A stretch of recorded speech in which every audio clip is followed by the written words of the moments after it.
नमस्कार साथियों, परीक्षान परिवार में आप सभी का स्वागत है। चलिए साथियों, हम लोग क्या कर रहे हैं, हम लोग सीटेट का जो प्रीवियस ईयर का प्रश्न पत्र है हम उसको देख रहे हैं, क्योंकि हमारा एग्जाम जो है 20 तारीख को होना, 20 अगस्त को होना सुनिश्चित हुआ है। तो इसी क्रम में साथियों, इसके पहले हम लोगों ने काफ़ी प्रीवियस ईयर के जो प्रश्न पत्र पिछले साल के हमारे आए हुए हैं गत वर्ष के, उसको हम लोगों ने देखा। आज हम देखेंगे हमारा जो अगला हम लोग देखेंगे कौन सा हमारा प्रीवियस ईयर है, कैसे कैसे आपके प्रश्न मिलेंगे सीडीपी में, हम उसको एक एक करके देखेंगे। जो 30 प्रश्न आपके सीडीपी से बनते हैं उसमें जो सबसे महत्वपूर्ण साथियों परीक्षा की दृष्टि से ये होता है कि एग्जाम की दृष्टि सबसे महत्वपूर्ण जो प्रीवियस ईयर के आए हुए प्रश्न होते हैं उसको आप लोग जरूर देख के जाइए, क्योंकि क्या होते हैं प्रश्न काफ़ी बार रिपीटेड होते हैं और एक तरीका होता है प्रश्न को देखने का, उसको समझने का। तो चलिए साथियों, हम लोग शुरुआत करते हैं। उससे पहले देखेंगे आज का हमारा मोटिवेशनल थॉट क्या है जो हमें एक नई ऊर्जा प्रदान करेगा। देखिए क्या है, तुम अपनी मंजिल तय कर लो दोस्त, तुम अपनी मंजिल तय कर लो दोस्त, रास्ता अपने आप मिल जाएगा। तो साथियों क्या करना है, हमको अपनी मंजिल तय करनी है और रास्ता हमको क्या होता है अपने आप मिल जाएगा। जब हमारी मंजिल निर्धारित रहेगी तो रास्ता ऑटोमेटिक हमको क्या होगा, मिल जाएगा। इसी क्रम में हम लोग शुरुआत करते हैं। चलिए देखते हैं क्या क्या चीजें दी गई हैं, उसको देखेंगे और समझेंगे।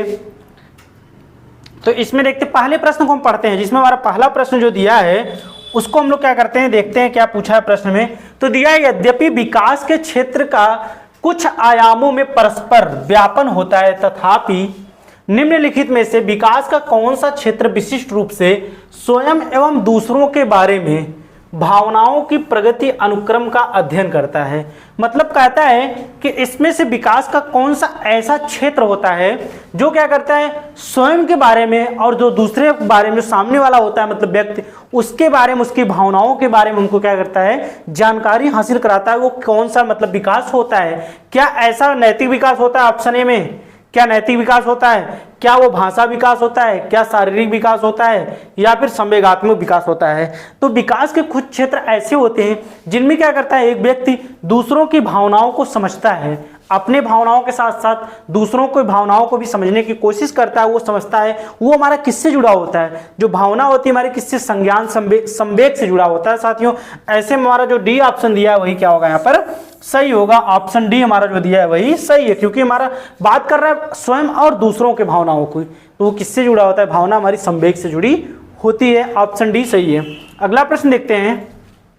कहता है, विकास का कौन सा सिद्धांत यह निर्दिष्ट करता है कि समग्र निर्माण हेतु कुछ विशिष्ट प्रतिक्रियाएं विकास के बाद की प्रक्रिया से समन्वित होती हैं। मतलब कहता है विकास का कौन सा ऐसा सिद्धांत है यह निर्दिष्ट करता है कि समग्र निर्माण हेतु कुछ प्रतिक्रियाएं विकास के बाद की प्रक्रिया से समन्वित होती हैं। देखते हैं क्या वो निरंतरता का सिद्धांत होता है, ऑप्शन बी है क्या एकीकरण का सिद्धांत होता है, ऑप्शन सी है शीर्षगामी का सिद्धांत होता है, या ऑप्शन डी है समीप दूराभिमुखी या फिर अधोगामी। तो इसमें कहता है समग्र निर्माण हेतु कुछ, मतलब पहले क्या करता है, एक बच्चा होता है, पहले क्या करता है अपने अंगों पर, मतलब कैसे धीरे धीरे अंगों पर, एक एक अंगों पर क्या होता है वो अपनी पकड़ मजबूत करता है। फिर क्या, पहले संपूर्ण अंगों के बाद एक एक अंगों पर पकड़ मजबूत करता है। जैसे बच्चा क्या करता है, पहले हाथ जो उसका होता है, उसके बाद उंगलियां होती हैं, धीरे धीरे एक एक चीज को क्या करता है, पकड़ता है, उस पर पकड़ स्थापित करना शुरू कर देता है। ये हमारा किससे जुड़ा होता है, हमारा तो एकीकरण के सिद्धांत से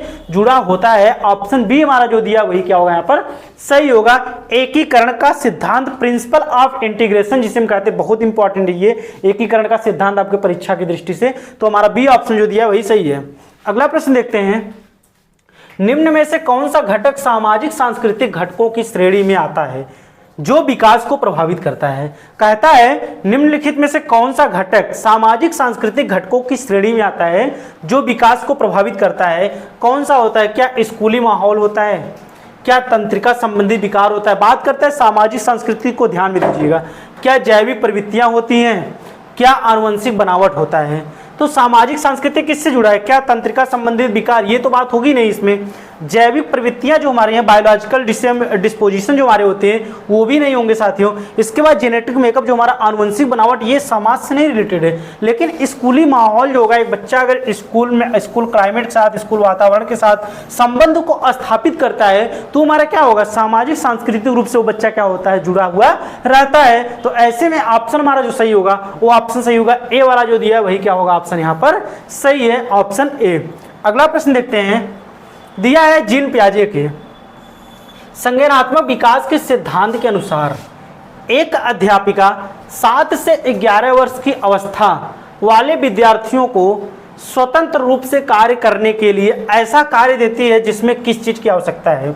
मतलब जीन पियाजे के संज्ञानात्मक विकास सिद्धांत से एक अध्यापिका जो होती है वो कौन सी अवस्था, देखिए 7 से 11 वर्ष की अवस्था वाले विद्यार्थियों को स्वतंत्र रूप से कार्य करने के लिए मतलब ऐसा कार्य देती है जिसमें किस अवस्था होती है। तो आपको पता होगा जीन पियाजे की जो तीसरी अवस्था होती है वो कितने से कितने वर्ष तक चलती है, तो कितने से कितने वर्ष तक चलती है, 7 से 11। पहली अवस्था चलती है 0 से 2, दूसरी चलती है 2 से 7, तीसरी चलती है 7 से 11, जिसे हम मूर्त संक्रियात्मक अवस्था के नाम से जानते हैं।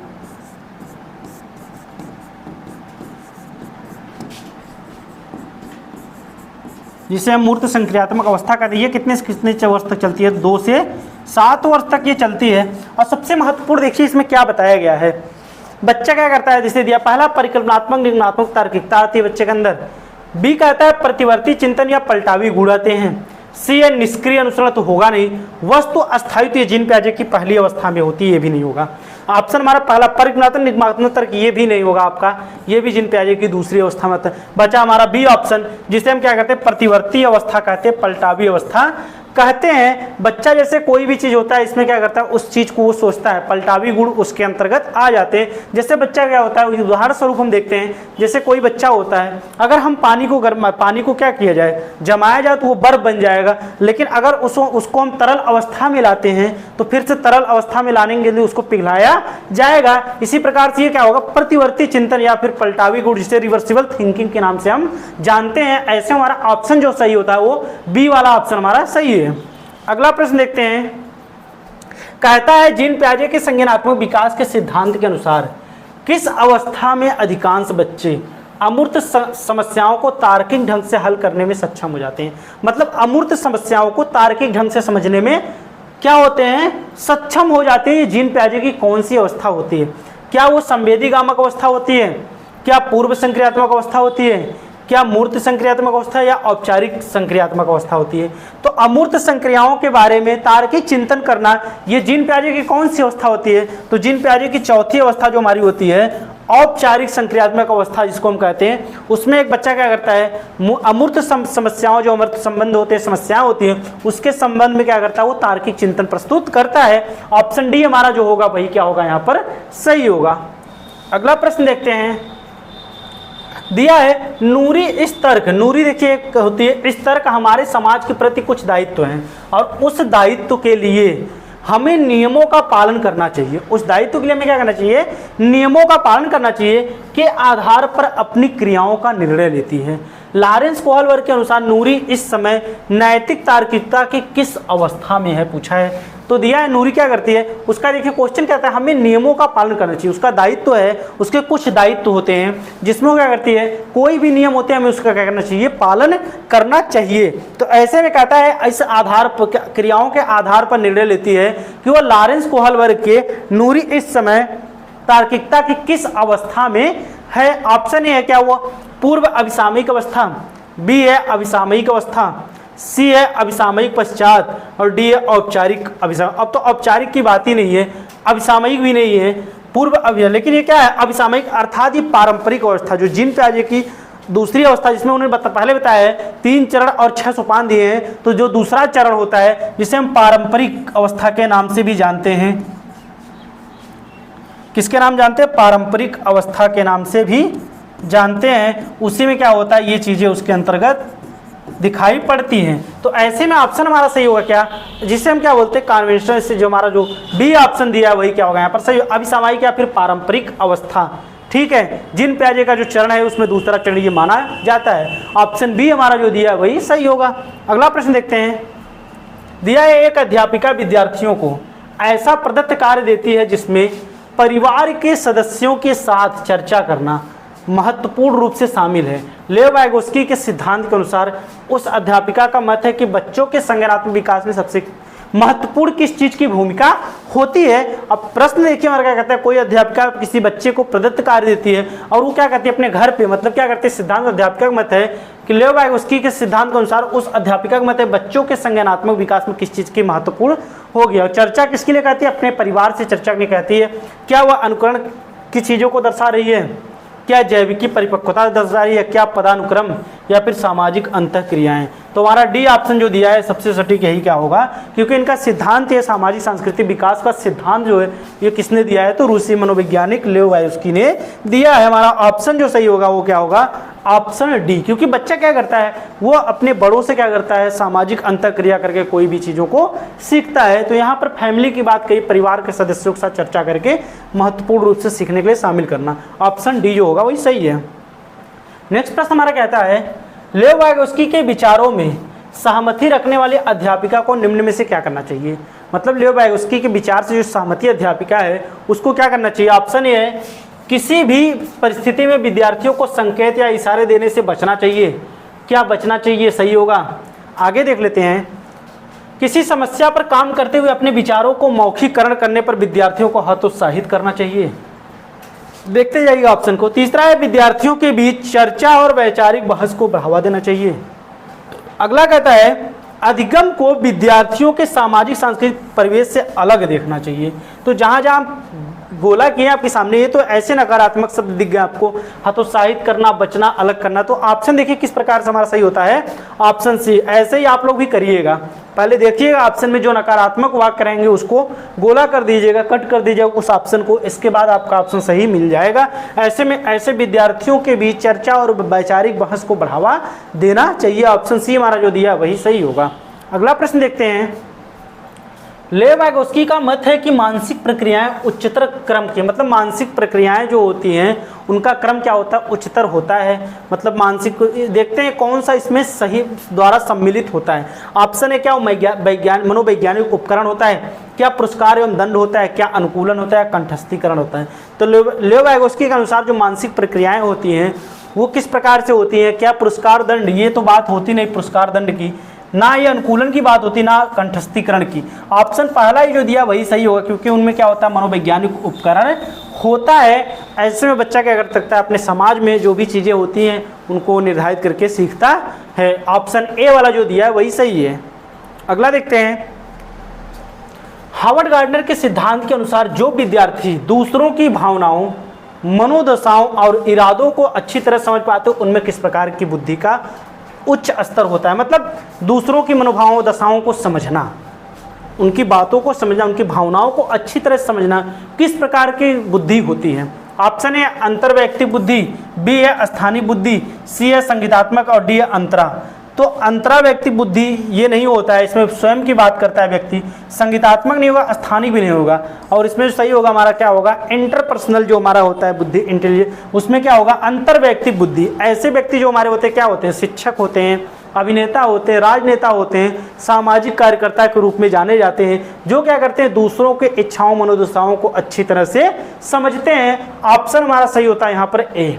ठीक है, अगला प्रश्न देखते हैं, दिया लेव वाइगोस्की के विचारों के अनुसार निम्न में से कौन सा कथन भाषा और संज्ञान के बीच के सही संबंध को सही रूप से दर्शाता है। मतलब लेव वाइगोस्की के विचार क्या है, उनके अनुसार कौन सा कथन भाषा और संज्ञान के बीच के संबंध को सही रूप से दर्शाता है। ऑप्शन देते हैं, भाषा की विचारों की स्वयं नियम में कोई भूमिका नहीं होती।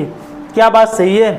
बी कहता है, बच्चों की स्वनिर्देशित बातें उनकी आत्म केंद्रिता को दर्शाती हैं। सी कहता है, बच्चों की निजी वाक उनकी मौखिक सोच के आंतरिक स्तर को दर्शाता है। डी कहता है, विचारों का मौखिकरण बच्चों के समस्या समाधान कौशल में बाधक बनता है। तो बाधक कहाँ से बनेगा, और आत्म केंद्रिता स्वनिर्देशित उनकी बातों को दर्शाता है, ये बात नहीं, भूमिका नहीं होती।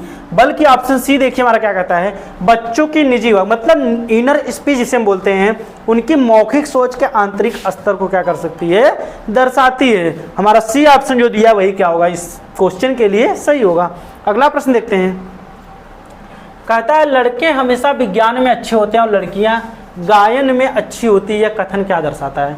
मतलब लड़के हमेशा विज्ञान में अच्छे, विज्ञान विषय को पढ़ने में अच्छे होते हैं, लड़कियां हमेशा संगीत जो होता है उसमें अच्छी। क्या यह जेंडर समता को दर्शाता है, क्या जेंडर अनुरूपता को दर्शाता है, क्या जेंडर अस्मिता या जेंडर रूढ़िवादिता। तो आपको पता होगा, बहुत ही सीटेट का बहुत फेवरेट प्रश्न ये है। तो ये क्या करता है, जेंडर रूढ़िवादिता, जेंडर स्टीरियोटाइप जो हमारा होता है उसको दर्शाता है। क्योंकि यहाँ पर क्या कर रहा है, सीधे बात, लड़के इसमें तेज होते हैं विज्ञान में, लड़कियाँ संगीत में, ऐसी कोई बात नहीं होती। लड़के लड़कियाँ दोनों क्या होते हैं, एक बराबर होते हैं, दोनों विज्ञान में तेज हो सकते हैं। ठीक है, और होते भी हैं। तो ऐसे हमारा ऑप्शन जो सही होगा ऑप्शन डी सही है। किसको दर्शा रहा है? जेंडर स्टीरियोटाइप, जेंडर रूढ़िवादिता को दर्शा रहा है।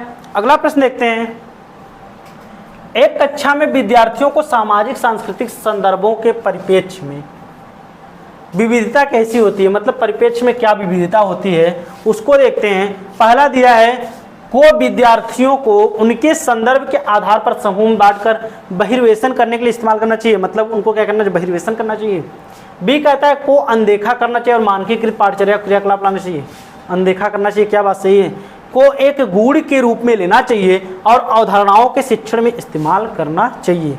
देखते हैं ऑप्शन सही लग रहा है। अगला है, को विद्यार्थियों का नामीकरण और रूढ़िबद्ध धारणाओं को पुख्ता करने के लिए इस्तेमाल। तो रूढ़िबद्ध धारणाओं को अभी हम बताएंगे, ये नकारात्मक शब्द होता है, ये तो हमारा ऐसे ही कट गया। और क्रियान्वयन मानकीकृत अनदेखा नहीं करना चाहिए और बांट कर समूह में अलग भी नहीं करना है। हमारा ऑप्शन जो सही होता है, देखिए सी वाला ऑप्शन सबसे सटीक उत्तर हमारा मिल गया। को एक गुण के रूप में लेना चाहिए और अवधारणाओं को शिक्षण इस्तेमाल के रूप में देखना चाहिए। ऐसे में सी ऑप्शन जो दिया वही क्या होगा? सही है। अगला प्रश्न देखते हैं, विद्यार्थियों में समालोचनात्मक चिंतन को समुन्नत करने के लिए अध्यापक को जिनमें शामिल प्रस्तुत करना चाहिए, मतलब अध्यापक को क्या चीजें प्रस्तुत करनी चाहिए उसको देखते हैं क्या चीजें, मतलब प्रश्न को ध्यान से पढ़िए। विद्यार्थियों में समालोचनात्मक चिंतन की बात करता है, को समुन्नत करने के लिए अध्यापक को जिनमें शामिल है प्रस्तुत करना चाहिए। ऑप्शन ए है खुले अंत वाले मुक्त उत्तर प्रश्न या अपसारी चिंतन। बी कहता है बंद अंत वाले प्रश्न अभिसारी चिंतन। सी कहता है वास्तविक जीवन संदर्भी की चुनौतियां अभिसारी चिंतन। तो संदर्भ की रहित परिदेश घोषणात्मक ज्ञान का अनुप्रयोग, तो अनुप्रयोग जहां क्या समालोचनात्मक चिंतन की बात करता है, बच्चा क्या करता है? समालोचनात्मक सृजनात्मक चिंतन की बात करता है। तो क्या होगा? क्या इसमें अभिसारी चिंतन की बात सही है? तो जहां जहां अभिसारी आए तो ऐसे ही कट जाएगा। पहला ये ऑप्शन क्या होगा? ओपन एंडेड क्वेश्चन जो हमारे होते हैं या फिर डाइवर्जेंट थिंकिंग, जिसे हम क्या बोलते हैं? खुले अंत वाले या मुक्त उत्तर प्रश्न या फिर अपसारी चिंतन, ऐसे बच्चों के अंदर जो संरचनात्मक चिंतन करते हैं उनके अंतर्गत पाया जाता है, जिसमें बच्चा क्या करता है? किसी विषय वस्तु के प्रति अनेक प्रकार से उसका चिंतन करता है, सोचता है उसको और समझता है। तो ऑप्शन हमारा जो दिया है, देखिए पहला वाला ही ऑप्शन क्या होगा? खुले अंत वाले या मुक्त उत्तर प्रश्न या फिर अपसारी चिंतन पाया जाता है। नेक्स्ट प्रश्न देखिए क्या कहता है, रचनात्मक आकलन किस प्रकार किया जाना चाहिए? रचनात्मक आकलन किस प्रकार किया जाना चाहिए? ऑप्शन ए है मानकीकृत परीक्षणों के समूह का उपयोग करके। देख लीजिए पहला ऑप्शन क्या मानकीकृत की बात करता है, एक विशेष शिक्षक द्वारा न कि एक सामान्य शिक्षक द्वारा। सी है नियमित रूप से विद्यार्थियों में सहयोग के साथ। डी है केवल सत्र शुरुआत और अंत में ही करना। तो क्या रचनात्मक आकलन इस किस प्रकार से करना चाहिए? क्या ये केवल सत्र और शुरुआत के अंत में करनी चाहिए? क्या एक विशेष शिक्षक द्वारा, अन्य शिक्षक द्वारा, मतलब सामान्य शिक्षक द्वारा करना चाहिए? क्या उनका स्टैंडर्डाइज करना चाहिए? ये सब बातें गलत हैं। कि इस रचनात्मक आकलन किस प्रकार किया जाना चाहिए? बच्चे के नियमित रूप से विद्यार्थियों में सहयोग के साथ करना चाहिए। कक्ष में जो बच्चे होते हैं उनको नियमित रूप से, मतलब डेली हमको कहना चाहिए, नियमित रूप से विद्यार्थियों के सहयोग के साथ हमको उनका कहना है रचनात्मक आकलन, संरचनात्मक आकलन करना चाहिए। ऑप्शन सी सही है। अगला प्रश्न देखते हैं, समावेशी शिक्षा के अनुसार सभी विद्यार्थी अपनी सर्वोत्तम क्षमताओं को प्राप्त कर सके, यह सुनिश्चित करने के लिए किन किन सिद्धांतों का पालन करना चाहिए? समावेशी शिक्षा के अनुसार सभी विद्यार्थी अपनी सर्वोत्तम क्षमताओं को सुनिश्चित कर सके, प्राप्त कर सके, यह सुनिश्चित करने के लिए किन सिद्धांतों? क्या समता का सिद्धांत, क्या समानता का, या पक्षपात पृथक्करण? तो पक्षपात पृथक्करण, समता, ये क्या होगा? इक्वलिटी होती है हमारी, समता क्या होती है? सभी क्या होते हैं? एक समान इसमें होते हैं। ऑप्शन है जो दिया वही सही है। अगला प्रश्न देखते हैं, दिया गति समन्वय वैकल्प प्रत्यक्ष रूप से किन कठिनाइयों से संबंधित? डिस्प्रेक्सिया की बात करता है यहाँ पर कि dyspraxia is directly related to difficulties in, मतलब गति समन्वय जो हमारा वैकल्प होता है प्रत्यक्ष रूप से किन कठिनाइयों से जुड़ा होता है, उससे संबंधित होता है। ऑप्शन ए पाठ या विषय वस्तु पढ़ने से, तथ्यों को याद रखने से, शारीरिक अंगों के समन्वय से, या फिर अंकों के प्रकलन से। तो आपको पता होगा इसमें क्या होता है कि डिस्प्रेक्सिया जो होती है वो क्या होती है? सूक्ष्म गति कौशल, शारीरिक अंगों के समन्वय से संबंधित होती है। इसमें अंग विकार हमारे क्या होते हैं? शामिल होते हैं, जो शारीरिक अंगों के समन्वय होता है। ऑप्शन सी जो दिया वही क्या होगा? सही होगा। ठीक है, अगला प्रश्न देखते हैं, कथन दिया है सभी विद्यार्थियों के समावेशन को सुनिश्चित करने के लिए कक्षा में ज्ञान के प्रतिनिधित्व के विविध प्रकारों का इस्तेमाल किया जाना चाहिए। तर्क देखिए क्या कहता है, समावेशन की अवधारणा में अधिगम अक्षमता वाले बच्चे तो शामिल, परंतु उसमें भावात्मक कठिनाई जूझ रहे बच्चे शामिल नहीं है। भाई जब समावेशी कक्षा होगी उसमें बच्चे क्या होते हैं, सभी बच्चे उसमें क्या होते हैं, शामिल होते हैं, चाहे अधिगम अक्षमता, अधिगम निरुगता, मतलब किसी भी तरीके से जो बच्चे आते शामिल होते हैं। तो ये हमारा तर्क तो गलत है, लेकिन क्या कह रहा है, कथन देखते सभी विद्यार्थियों के समावेशन सुनिश्चित करने के लिए कक्षा में ज्ञान के प्रतिनिधित्व के विविध प्रकार को इस्तेमाल करना चाहिए, बिल्कुल सही है। तो ऑप्शन देख लेते हैं, पहला दिया ए और आर दोनों सही है, तो पहला आर हमारा गलत हो गया, इससे भी ए सही है, भी गलत है। सी वाला ऑप्शन देखिए यहाँ पर सही होगा, ए सही है लेकिन आर गलत है, बिल्कुल सही बात है, ए सही है लेकिन आर गलत है। ऐसे हमारा ऑप्शन सी जो दिया है वही क्या होगा यहाँ पर सही होगा, ऑप्शन सी। अगला प्रश्न देखते हैं, यद्यपि ऑटिज्म की स्थिति यथेष्ट रूप से भिन्न भिन्न होती है, तथापि ऑटिज्म ग्रसित विद्यार्थी प्राय किसमें अच्छे होते हैं। मतलब उनकी स्थिति यथेष्ट रूप से भिन्न भिन्न होती है, लेकिन जो ऑटिज्म ग्रसित विद्यार्थी होते हैं प्राय किनमें अच्छे होते हैं, उसको देखिए पूछता हमारा प्रश्न दिया है। ऑप्शन ए लंबे समय तक आंख से संपर्क बनाए रखने में, बी है अपरिचितों के साथ संप्रेषण करने में, बातचीत करने में, दिनचर्या में बार बार आने वाले परिवर्तनों के प्रति समंजन में, या फिर विस्तृत तथ्यात्मक जानकारी को याद रख पाने में। तो ऑटिज्म विद्यार्थी ग्रसित विद्यार्थी होते हैं, ये लंबे समय तक आंख संपर्क बनाए, ये गलत होता है। अपरिचितों के साथ या फिर दिनचर्या में बार बार नहीं, बल्कि हमारा विस्तृत तथ्यात्मक जानकारी को याद रख पाने में क्या होते हैं, ये अच्छे होते हैं। ऑप्शन डी हमारा जो दिया है वही क्या होगा यहाँ पर सही होगा। अगला प्रश्न देखते हैं क्या कहता है, रचनात्मक बच्चों की एक पहचान की विशेषता क्या है। जो रचनात्मक बच्चे होते हैं उनकी पहचान की एक विशेषता क्या है, वे मानदंडों के अनुरूप ही कार्य करते हैं, वे दूसरों की नकल करना पसंद करते हैं, वे स्वतंत्र रूप से सोचते हैं, या फिर उनकी ध्यान अवधि कम होती है। तो ध्यान अवधि, नकल करना, अनुरूप कार्य करना मानदंड गलत होते हैं, हमारा सी ऑप्शन। वे क्या करते हैं, रचनात्मक बच्चे जो क्रियात्मक बच्चे होते हैं वो स्वतंत्र रूप से क्या करते हैं, सोचते हैं, समझते हैं। तो ऐसे में ऑप्शन सी देखिए हमारा जो दिया वही क्या होगा यहाँ पर सही होगा, ऑप्शन सी। अगला प्रश्न देखते हैं, बच्चों के सम्मुख विचार बिंदु प्रस्तुत करते समय सही क्रम से किस क्रम की ओर करते हैं। मतलब क्या बच्चों के सम्मुख विचार अगर प्रस्तुत करना है तो किस क्रम से किस क्रम ओर करते हैं, क्या जटिल से सरल करते हैं, सामान्य से विशिष्ट करते हैं, अमूर्त से मूर्त करते हैं, सांकेतिक से अनुप्रक्रियात्मक। तो अनुप्रत्यात्मक से सांकेतिक ये गलत बात है, सामान्य से अमूर्त से मूर्त, मूर्त से अमूर्त होता है, सरल से जटिल होता है, बल्कि हमारा बी ऑप्शन जो दिया वही सही होगा। देखिए इसमें दिया जनरल स्पेसिफिक जो हमारा दिया है सामान्य से विशिष्ट। जो बच्चा होता है उसमें कि सम्मुख विचार बिंदु प्रस्तुत करने के लिए बच्चे के सामने पहले सामान्य से विशिष्ट का उदाहरण प्रस्तुत करना चाहिए, हमारा जो बी ऑप्शन दिया है वही सही होगा। अगला प्रश्न देखते हैं, एक अध्यापिका विद्यार्थियों द्वारा सृजित ज्ञान की समझ और स्मृति को बल देना चाहती है, इस उद्देश्य के लिए कौन सी युक्ति प्रभावशाली नहीं होगी। कौन सी युक्ति प्रभावशाली नहीं होगी, ऑप्शन ए रूपांतरण का सृजन करना, बी ए पहले की जानकारी को नए प्रश्न के लिए प्रयुक्त करना, सी कहता है उप अवधारणाओं के संबंध को कार्यान्वित करना, डी कहता है अप्रासंगिक जानकारी को प्रासंगिक जानकारी के साथ सुमेलित करना। बिल्कुल सही बात है कि ज्ञान की समझ स्मृति को बल देने क्या नहीं करना चाहिए, तो हमारा डी ऑप्शन देखिए इसमें क्या अप्रासंगिक की बात कर रहा है, बाकी उप अवधारणाओं के मध्य संबंध सही है। प्रयुक्त करना, उपरावतरण का सृजन, पहले की जानकारी नए मतलब पूर्व ज्ञान को नए ज्ञान के साथ जोड़ना सही है, लेकिन डी ऑप्शन देखिए अप्रासंगिक जानकारी को प्रासंगिक जानकारी के साथ। भाई प्रासंगिक जानकारी को अप्रासंगिक बात करता है, तो इसमें डी ऑप्शन देखिए यही क्या होगा सही होगा। पूछा है सही, तो हमारा डी वाला ऑप्शन जो दिया है वही क्या होगा यहाँ पर सही होगा, ऑप्शन डी जो दिया है वही सही है। अगला प्रश्न देखते हैं, कथन कारण दिया। कथन देखिए, एक शिक्षक को विद्यार्थियों को अपनी चिंतन प्रक्रियाओं के बारे में और सीखने के तरीकों के बारे में सोचने के लिए प्रोत्साहित करना चाहिए। भाई कथन तो हमारा सही लग रहा है, देखिए कि चिंतन प्रक्रियाओं के बारे में शिक्षक को अपने सीखने के बाद तरीकों के बारे में सोचने के प्रोत्साहित करना चाहिए, सही है। कारण देखिए, अधिसंज्ञान उच्च क्रम के संज्ञानात्मक कौशल विकास में मदद करता है। बिल्कुल सही बात है, जो हमारा अधिसंज्ञान होता है, मेटाकॉग्निशन जो हमारा होता है, वो उच्च क्रम के संज्ञानात्मक कौशलों के विकास में मदद करता है। दोनों बातें आपकी देखिए, कथन भी सही है यहाँ पर, कारण भी सही होंगे। ऑप्शन देख लेते, पहला हमारा कहता है ए और आर दोनों सही हैं, और आर सही व्याख्या करता है ए की, तो यही क्या होगा हमारा पहला ही ऑप्शन यहाँ पर सही हो जाता है साथियों। ऐसे हमारा पहला ऑप्शन जो दिया है वही सही है। अगला प्रश्न देखते हैं, दिया है कर्ण हमेशा किसी भी समस्या का एक से अधिक समाधान सोचता है और अक्सर नवाचारी समाधानों को सुझाता है, यह किस तरह का सोच उदाहरण है। मतलब जो करण बच्चा होता है वो क्या करता है कि एक से अधिक, मतलब कोई भी समस्या उसके सामने आती है वो एक से अधिक तरीकों से उसके बारे में सोचता है। तो देखिए क्या वो अपसारी सोच होती है, क्या अभिसरण सोच होती है, नकारात्मक सोच, तर्कहीन। तो तर्कहीन, नकारात्मक, अभिसरण नहीं होगा। वो क्या कर रहा भाई, जब किसी समस्या को एक से अधिक तरीकों के बारे में सोचता, मतलब एक से अधिक विचार करके सोचता है, तो हमारा क्या होगा, अपसारी चिंतन, अपसारी सोचती होगा। ऑप्शन जो पहला दिया है वही क्या होगा यहाँ पर सही होगा।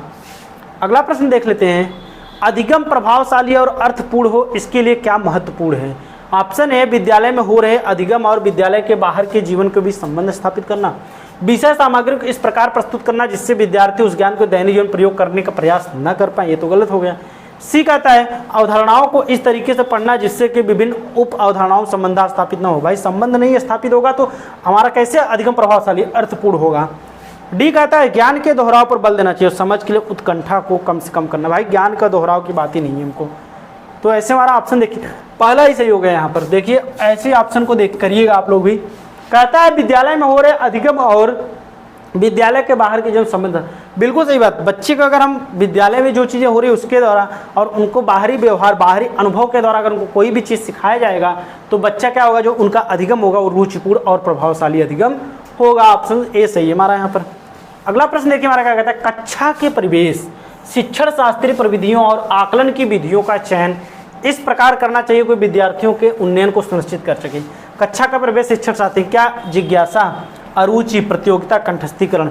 तो भाई कक्षा में शिक्षण में हम कंठस्थीकरण तो कराएंगे नहीं, प्रतियोगिता की बात कुछ हद तक सही है, अरुचि, लेकिन सबसे सटीक उत्तर क्या होगा, क्यूरोसिटी, जिसे हम जिज्ञासा के नाम से जानते हैं। बच्चे में अगर जिज्ञासा रहेगी तो अपने ज्ञान को क्या करेगा, आसानी से उसको क्या करेगा, वो बढ़ा सकता है, उसको समझ सकता है, कर सकता है। ऑप्शन ए वाला जो दिया वही सही है। अगला प्रश्न देखते हैं, विद्यार्थियों द्वारा की गई त्रुटियों को सुलझाने के लिए निम्नलिखित में से शिक्षक द्वारा अपनाया गया कौन सा तरीका सही नहीं है। शिक्षक द्वारा अपनाया गया कौन सा तरीका विद्यार्थी त्रुटि के लिए सही नहीं। ऑप्शन है त्रुटियों में प्रतिरूपों की खोज करना, अधिगम में कमियों के बारे में जानना जिसके कारण त्रुटियां होती हैं। सी कहता है विद्यार्थियों की त्रुटियों को सुधारने के लिए सहयोग करना। डी कहता है विद्यार्थियों के साथ चर्चा किए बिना सही उत्तर बताना। तो पूछता है क्या सही नहीं है, त्रुटियों में प्रतिरूपों की खोज करना, ये तो बात आपकी सही है। अधिगम में कमियों के बारे में जानना जिनके कारण त्रुटियां होती, भाई अधिगम जिस बच्चे के पठन पाठचर्या में कमियां हो रही उसके बारे में जानना, ये भी बात सही है, पूछा नहीं है हमारा। विद्यार्थियों की त्रुटियों को सुधारने के लिए सहयोग करना, ये भी सही है। लेकिन देखिए डी ऑप्शन कहता है विद्यार्थियों के साथ चर्चा किए बिना उनको बताए उनकी त्रुटियों को सही करना, ये क्या होता है, ये ऑप्शन सही नहीं होगा। क्योंकि बच्चा अगर गलती कर रहा है, त्रुटि हो रही है, तो उसको पहले हमको क्या करना चाहिए, बताना चाहिए आप इस चीज़ में त्रुटि कर रहे हैं, क्योंकि बच्चा उसको बाद में सुधार करेगा। तो बिना बताए हम उसको सही उत्तर नहीं दे सकते, सही उत्तर नहीं बना सकते। तो हमारा डी ऑप्शन जो दिया वही सही है। अगला प्रश्न देखिए, एक अध्यापक को अपने विद्यार्थियों में और को प्रोत्साहित करना चाहिए, मतलब एक अध्यापिका को अपने विद्यार्थियों को किस चीज़ में प्रोत्साहित करना चाहिए। योग्यता का सत्व मत प्रदर्शन अभिमुखी लक्ष्य, बी है योग्यता का वार्षिक मत महारत अभिमुखी लक्ष्य, सही है। योग्यता का सात्व मत असफलता परिहारी, असफलता तो नहीं होगा। योग्यता का वार्षिक मत असफलता, ये भी नहीं होगी। तो ऐसे हमारा ऑप्शन देखिए प्रदर्शन, ये भी नहीं होगा। लेकिन ऑप्शन बी देखिए हमारा सही है, एक अपने विद्यार्थियों में क्या करना है, महारत अभिमुखी लक्ष्य हासिल करना चाहिए, उनको बढ़ावा देना चाहिए, प्रोत्साहित करना चाहिए, बेटा आप इस चीज़ को कर सकते हैं, ठीक है। तो ऐसे हमारा जो बी ऑप्शन दिया वही सही है। अगला प्रश्न देखिए, भावनाओं और संज्ञान के संदर्भ में निम्नलिखित में से कौन सा सही है।